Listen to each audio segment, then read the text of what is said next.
Pessoal, boa tarde, muito boa tarde. Meu nome é Guilherme, sou associado honorário do IFL Belo Horizonte.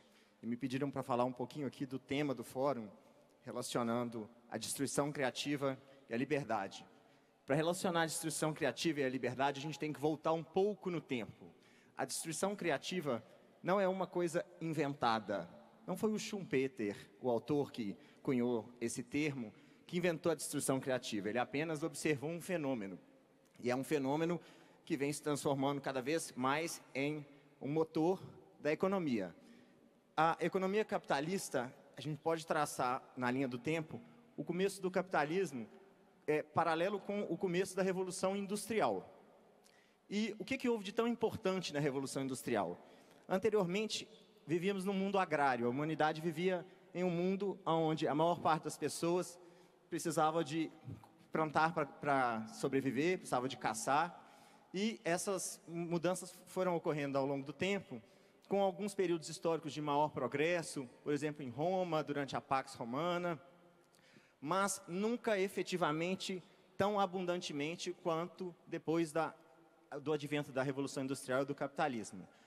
Para se ter uma ideia, os sapatos, antes da Revolução Industrial, eram bens tão preciosos, lá para o século, vamos falar no século 17, 18 ainda, que eles eram deixados de herança, em testamento para as outras pessoas, porque as manufaturas não davam conta de produzir para as massas.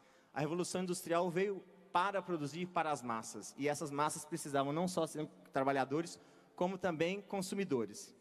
Então, a destruição criativa transformou um mundo agrário e manufatureiro em um mundo industrial. E nós vamos viver, provavelmente, nessa década e décadas para frente, uma nova revolução, a revolução da inteligência artificial. Assim como na indústria, na industrialização, o Estado tentou tomar para si o direito de controlar essa revolução, o que é absolutamente impossível. Essa revolução ela é insegurável. Essa revolução ela vai acontecer de qualquer forma. Precisamos escolher em que lado que nós vamos estar, no lado da oposição, que vai brigar e vai tentar controlar, etc., ou do lado que vai usufruir das benesses que essa revolução pode nos trazer.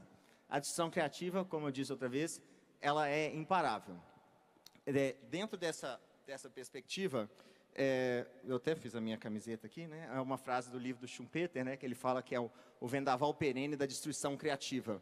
Porque a economia capitalista ela é uma economia de mudanças.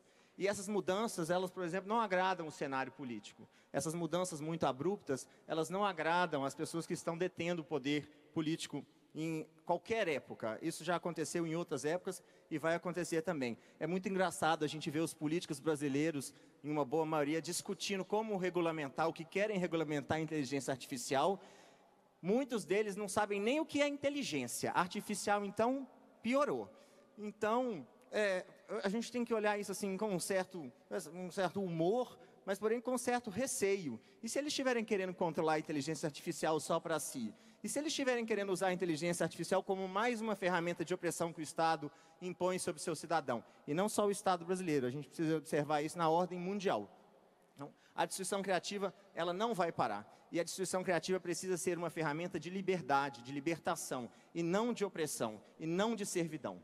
É por isso que esse fórum acontece, esse é um tema muito importante. Eu convido a todos a lerem Schumpeter, com algumas críticas que nós temos ao autor mesmo, mas outros autores também do liberalismo, que falaram de destruição criativa sem citar o termo. Quando Ayn Rand fala sobre o motor da Revolta de Atlas, ela está falando de destruição criativa, ou do Mental Reading, quando ela fala no livro também da Revolta de Atlas. O próprio Mises fala da destruição criativa nos seus ensaios das 6 lições. Todos os livros posteriores ao livro de Schumpeter, Capitalismo, Socialismo e Democracia. Esses autores liberais, eles observaram também que é necessário que essa mudança ocorra, e essa mudança ela é imparável, infreável, e essa mudança precisa ser dominada pelos seres livres, pelos cidadãos livres, e não pelos estados e os opressores. Eu convido todos a discutirem esse tema hoje aqui, continuar discutindo esse tema aqui hoje à tarde. Agradeço ao IFL pela oportunidade de falar aqui, a todos os nossos palestrantes e patrocinadores. Muito obrigado.